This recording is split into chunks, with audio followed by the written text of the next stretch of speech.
Hola a todos, bienvenidos a otro vídeo de Star Citizen y no podía ser otro que el vídeo de la pasada CitizenCon. Bueno, aquí hay varias opiniones sobre lo que vimos y bueno, la verdad es que estuvo muy chulo. Pudimos ver las herramientas de edición para lo que es todo el tema procedural y el acabado técnico. Y también nos informaron de, bueno, el desarrollo de Escuadrón 42, de Star Marine, del contenido que van a traer los parches 3.0, 3.1, 3.2, incluso de la 4.0 y el actual desarrollo de la 2.5. Bueno, estuvo todo muy bien, a mi entender, pues oye, es información que se agradece, saber cómo va a ir el proyecto. Se agradece también ver esa herramienta de edición que nos permite ver de lo que son capaces de crear. Luego veréis la misión y la verdad es que es una misión muy chula. A mí no me gustó tanto como la de la Gamescom, porque en la Gamescom se pudo ver una misión pues ya multijugador, con más jugadores en dicha misión, incluso en bandos contrarios, con un argumento, con, bueno, más misión rolera. Y bueno, esta misión pues sí, estuvo guapa, pero veníamos, o yo al menos venía de ver la de la Gamescom y a lo mejor esperaba una misión mucho más chula, pero la verdad es que está muy bien.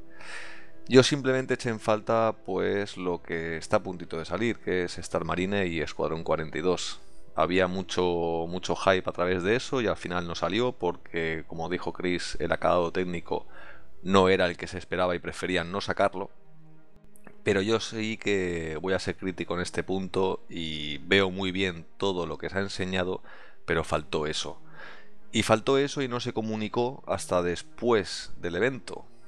Creo yo que en un evento como es la CitizenCon, donde es un evento por y para los backers, pues se debería haber comunicado que esas dos cosas no iban a salir. A lo mejor el hype y las expectativas no hubieran sido tan altas, habiendo conocido eso, y se hubiera hecho la CitizenCon como se hizo, hubiera estado todo de puta madre y todos tan contentos.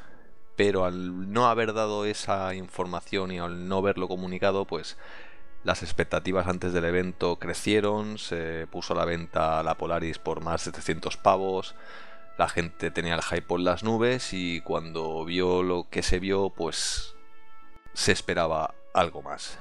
Dicho lo dicho, me gustó lo que vi, eché en falta eso, Star Marine y Escuadrón 42, y la verdad es que, en mi humilde opinión, eso se tenía que haber comunicado, pero no quita que el proceso sigue su curso, el juego va a ser la puta polla, la información que nos dieron es brutal, la misión también es brutal y no creo que aquí nadie dude de lo que es el proyecto de Star Citizen.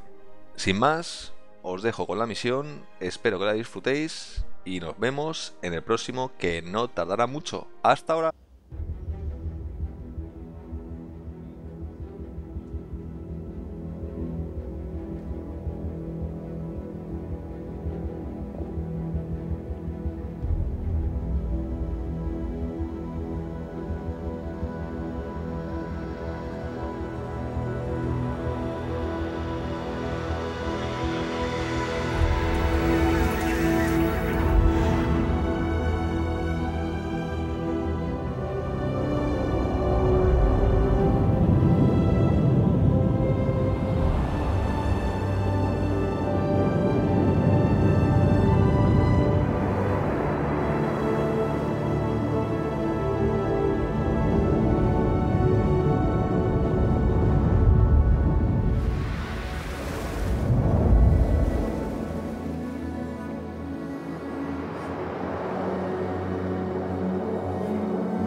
They missed it.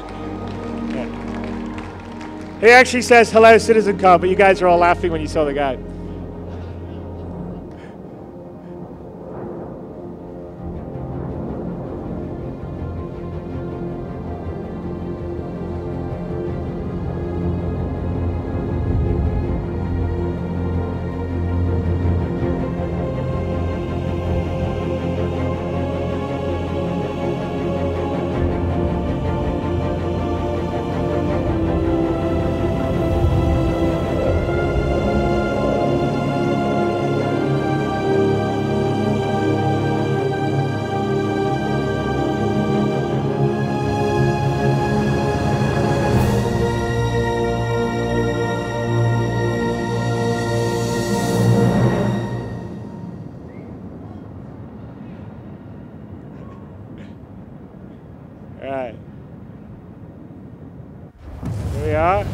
Constellation Aquila.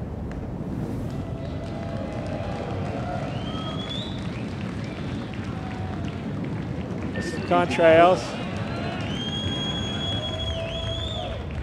So we're heading towards the distress beacon. So the idea with this would be that, you know, you potentially could get a mission where you get a distress beacon and you're going to find out on, you know, in this particular case, this planet. So we're heading towards it.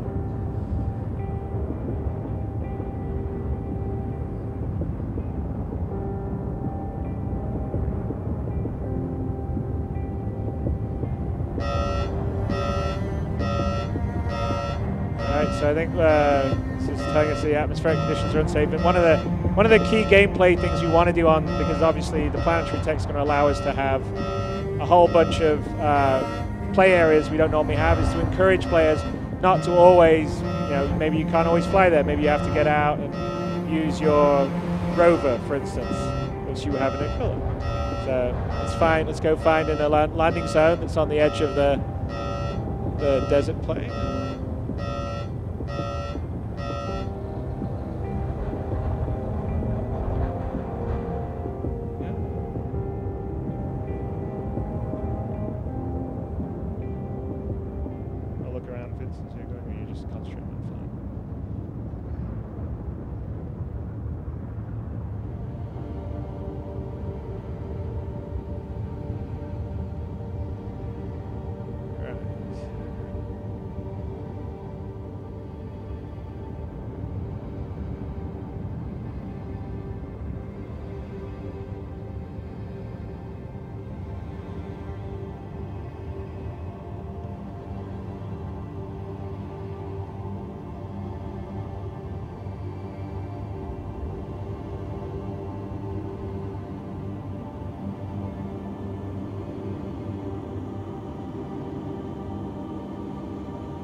You know, it's a little compression there. We've been working on that thing for the... I know it's a small thing, but I always want to have the landing gear compressed when you land.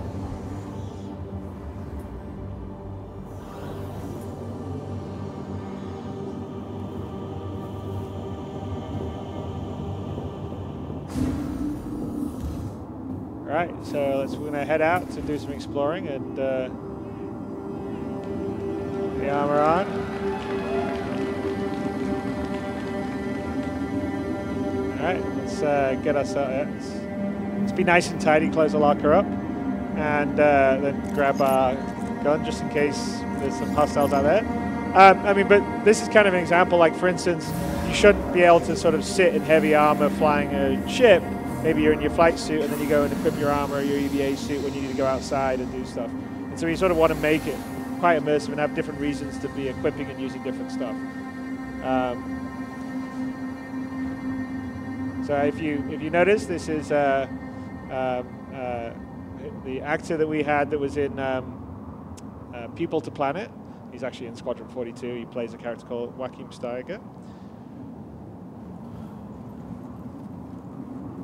So let's go and see the distress beacons about almost 3 kilometers away over there.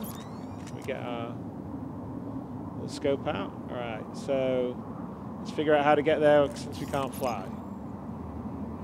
So handily, we've got the Constellation Killer, so we have a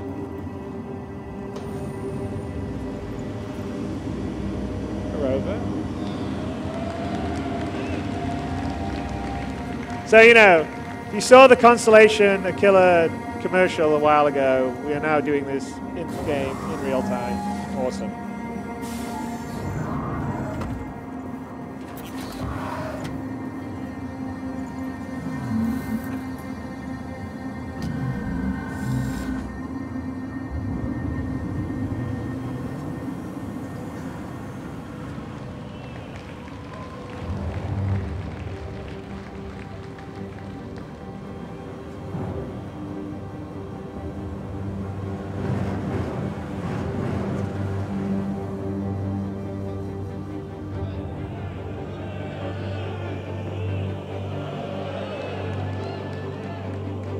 All right. Nice.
And yeah, unlike, I mean, all those mountains we see, if we have the time, we don't here, but I'm sure when you guys get on Park Planets V2, there will be lots of videos where people walk all the way around the planet, or they go to the mountain they see in the distance, because that is not a skybox, that is actually the proper mountains and geometry that's all there, everywhere.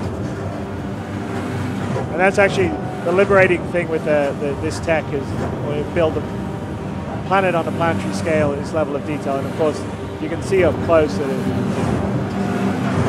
looks like what you see at Battlefield 1, for instance, in the desert, sort of Lawrence Arabia.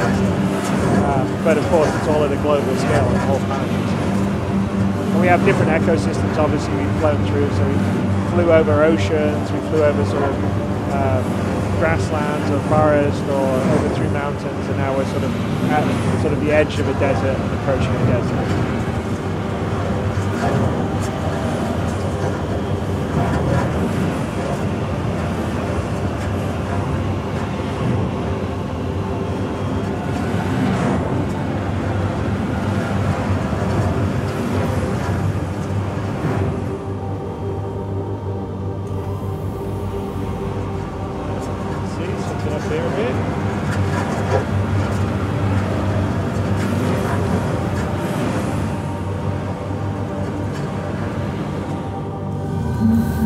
Looks like someone didn't heed the atmospheric unsafe flight warning.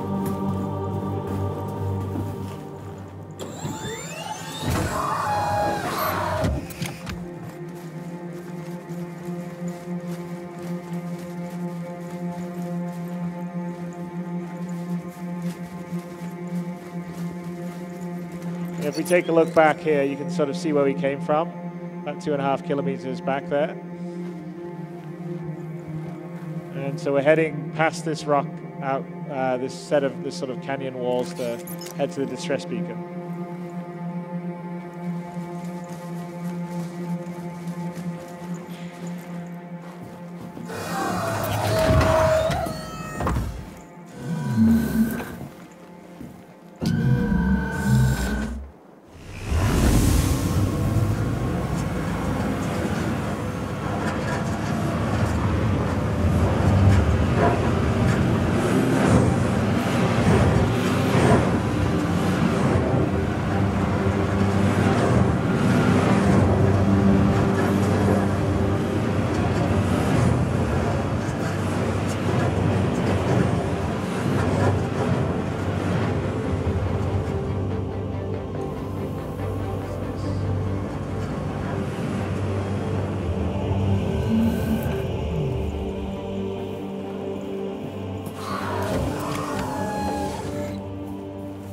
check out something else we had here. A little bit of breadcrumbs. Orpheus Horizon, Javelin class. Wonder where that came from. Alright, let's carry on. See if there's anyone around. I'm gonna head that way to get to the distress beacon.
The music changing here is all part of the dynamic music logic system.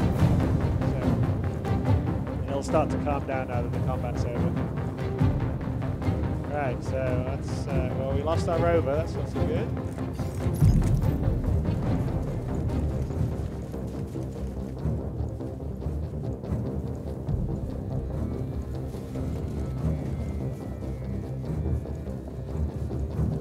That's where the distress beacon's coming from.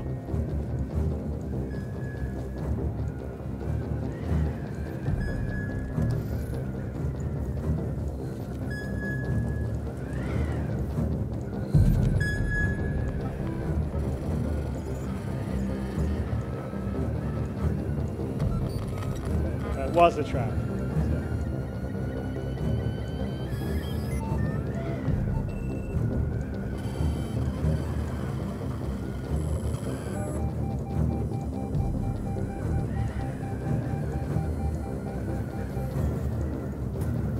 Alright, let's see what we got around here.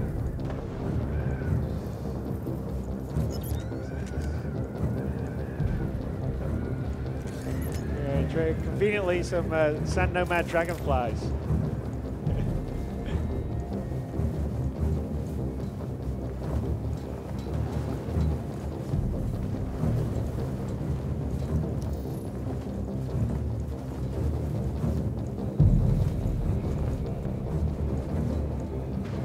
Had our shot moment. Here we go. Right, we got one, we got another distress beacon we blinked to, so let's go look for that.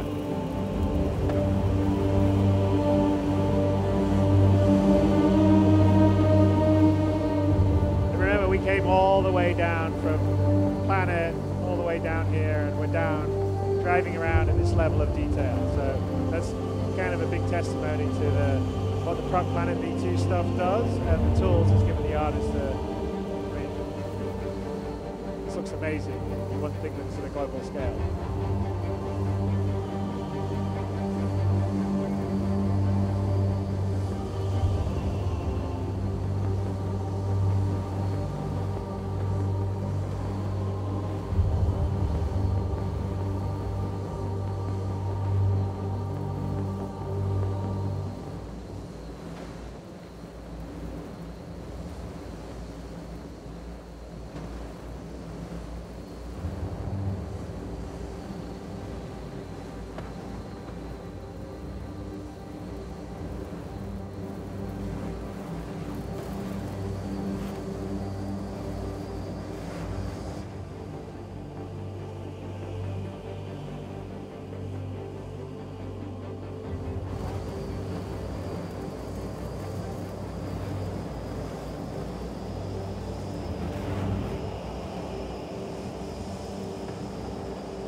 one more escape pod, which we linked to when we activated the other escape pod speaker.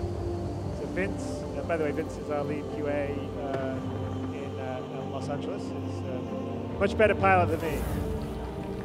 So you should give him your appreciation. Otherwise, you'd have me crashing into things.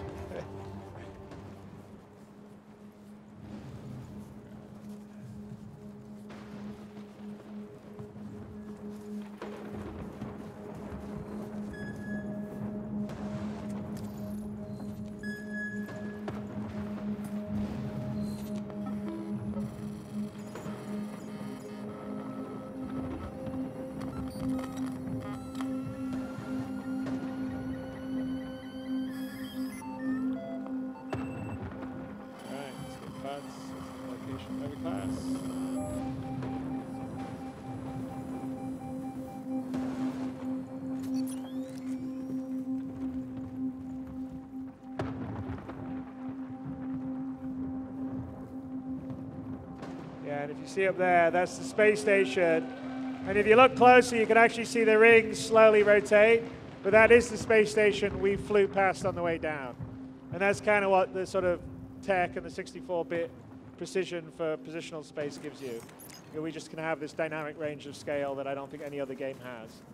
So all this up-close detail at this level, at as high-quality first person as you see in any other game, but on a global or a planetary or even star system scale. Right, so Orpheus, Horizon, black box. So we've now, between the two pods, triangulated to where the black box of the Orpheus Horizon is, which is the crashed spaceship. And hopefully we'll find it.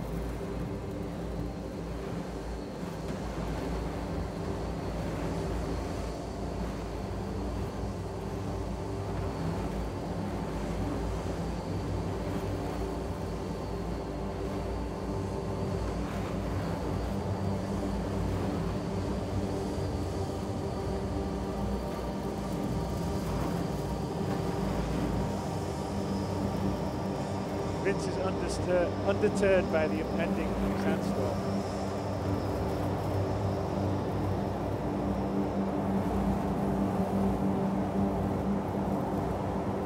But seriously, the sandstorm's an example of we want to have dynamic weather on the procedural planets, and we're working to have sort of a dynamic procedural weather system and things like sandstorms, hurricanes, various weather systems are all things that we'll model onto the planets that will add additional sort of drama and challenges for when you're adventuring and playing around.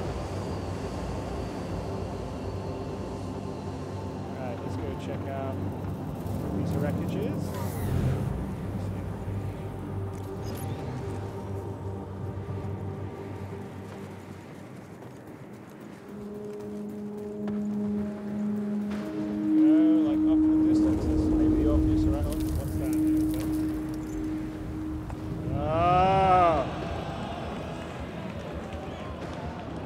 Maybe dangerous out in the desert, who knows? That looks like the Orpheus Horizon and visit. But we're just gonna do it! And go out there. Yeah, I know, I gotta memorize that whole speech.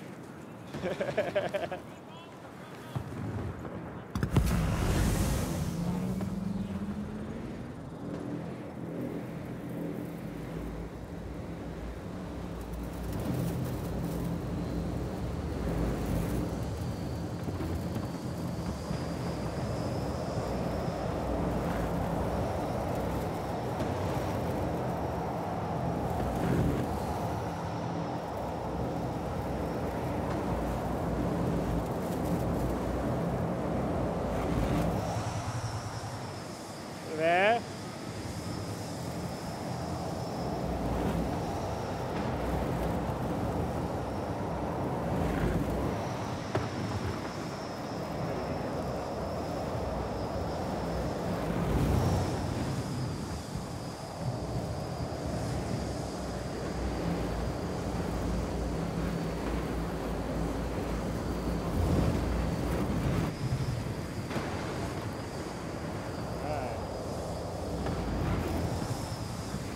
So we showed you a crash Starfarer, this is a crash Javelin.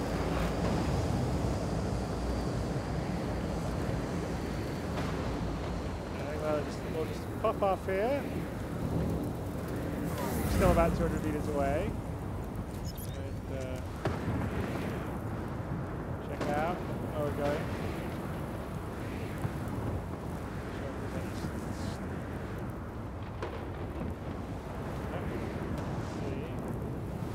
Hang on a second. Looks like there's a sad nomad. So should we shoot him? Alright.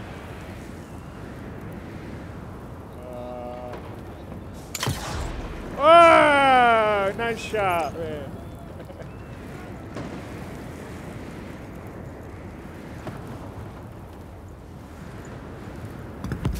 Vince got cocky. He's like on the move too.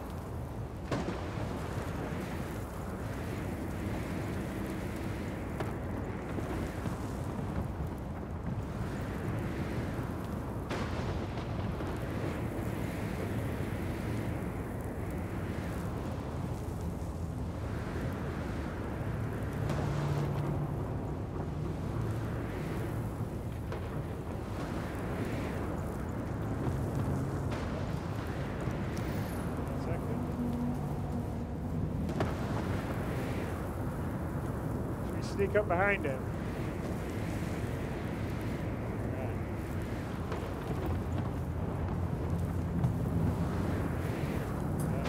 Watching the incoming sandstorm.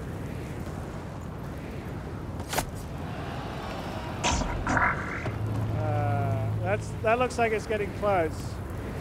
Okay, let's get out of here. Shit. Come on, hurry up, Vince. Alright, go quick. Good jump.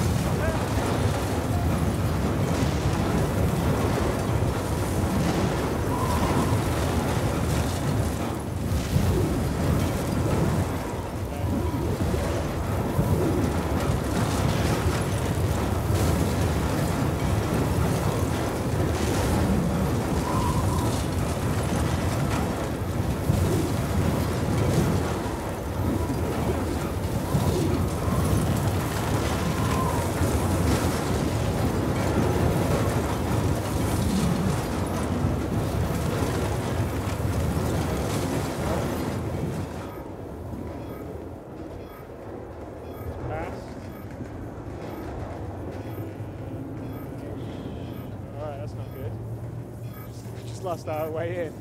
Right, let's see here. That's where the black box is.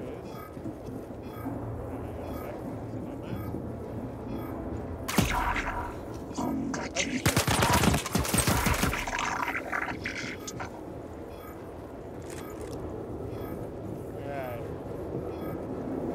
That's where the black box would be. So let's see if let's find a way out.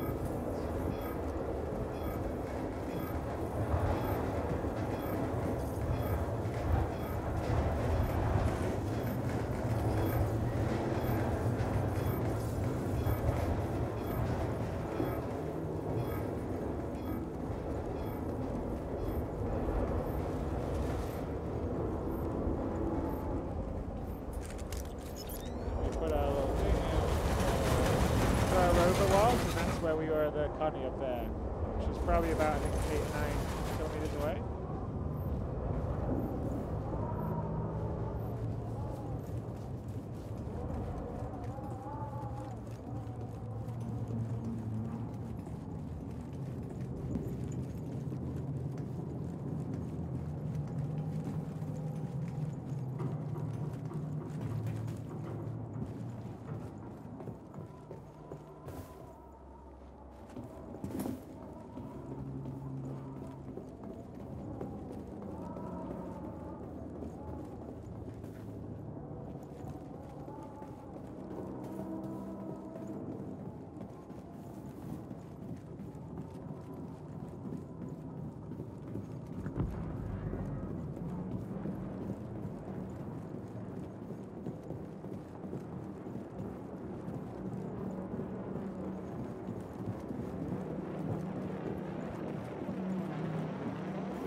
that's not such a good idea.